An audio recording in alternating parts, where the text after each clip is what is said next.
Okay, I want to say something about power here, which is the following.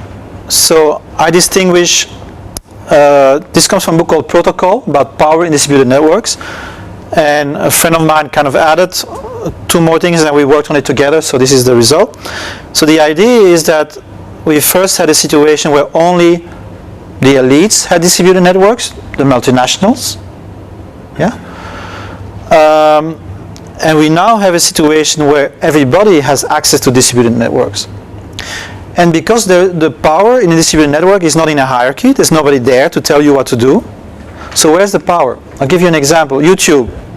You can share your videos, but you can't remix them. So that's in the design. Yes. So what we are discovering is that the power lies now in the protocol of the systems, the social systems we use. Yeah. So social design is very important, and we are becoming aware of that. So we're becoming aware of the protocols that enable or disable certain kind of relationships. So if you take the Web 2.0, yeah, the dolphin shark dilemma. So the private company will promote sharing, but at the same time, total openness creates abundance. There's no scarcity, there's no market. So it always has to keep some area that's closed to market. So it will design the system that way. And so that's kind of a situation where the community has different interests from the platform. Yeah? And we see all kinds of conflicts arising on the internet, like in Dig, in Facebook. So far the communities have always won. It's pretty amazing, but so far, whenever a community has mobilized against a platform, they have won the struggles. Alright. So in terms of hierarchy, I just want to say the following. I think that leadership is characterized by being in front and in the back, but not in the middle, essentially. So you actually have people like Richard Stallman, Linus Torvalds, that have a vision that inspires people to voluntarily engage in peer production. But they're not commanding the process of work itself, but they usually appear again at the end. So for example, in Wikipedia, if you can't, there's all kinds of conflict resolution mechanism, but if you can't really solve it, they will ask Jimmy Wales, what do you think? Yeah. And some people would call that benevolent dictatorships. I disagree, because that's kind of misleading. I think it's constitutional monarchs.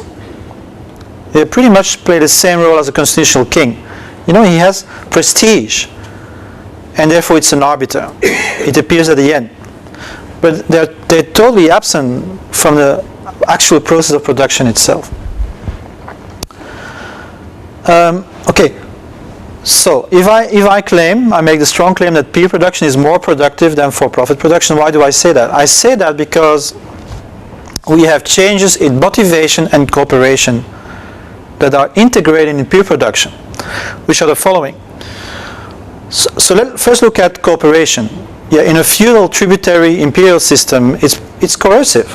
Yeah, you give me half your tribute or your production as a tribute, or I cut your head off. Yeah, that's not going to be a very productive system. So if the guy with the whip looks the other way, you don't work. So we have for thousands of years low productivity systems. There's no incentive. So the incentive in that kind of system is extrinsic, negative, fear. The genius of capitalism say, well, let's change that to an extrinsic positive motivation, self-interest. And let's have a mode of exchange of equivalent value so that we feel that we each get the same value for what we exchange, right? So that's a kind of neutral form of cooperation, and it works a lot better than the feudal system in terms of productivity, but it has inbuilt limitations. One of the limitations is you have no motivation to do something without benefit within the logic of capitalism. If you get no pay, you don't work. The second thing is you innovate because you have to compete.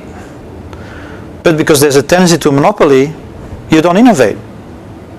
So if you're Microsoft and you have Explorer and you eliminated Netscape, well, you don't touch Explorer for 7 years. It doesn't change. You have no incentive to innovate. Yeah. Now, if you're Firefox, yeah, and the Mozilla Foundation, you have a community that only has one priority: make the best possible browser. And because they're not competing, but they're totally open, you can, plugins, you can add plugins, you have open applications. All kinds of different communities can use Firefox to do their own thing. So Firefox is changing every day. Every day. It's just a machine for perpetual innovation. Yeah. So, and then in terms of motivation, what you have is the motivation which is scientifically proven to be the best one, which is intrinsic positive. In other words, peer production is passionate production. That's how you work the best. When you're motivated from the inside because of an interest or a vision that you want to participate in.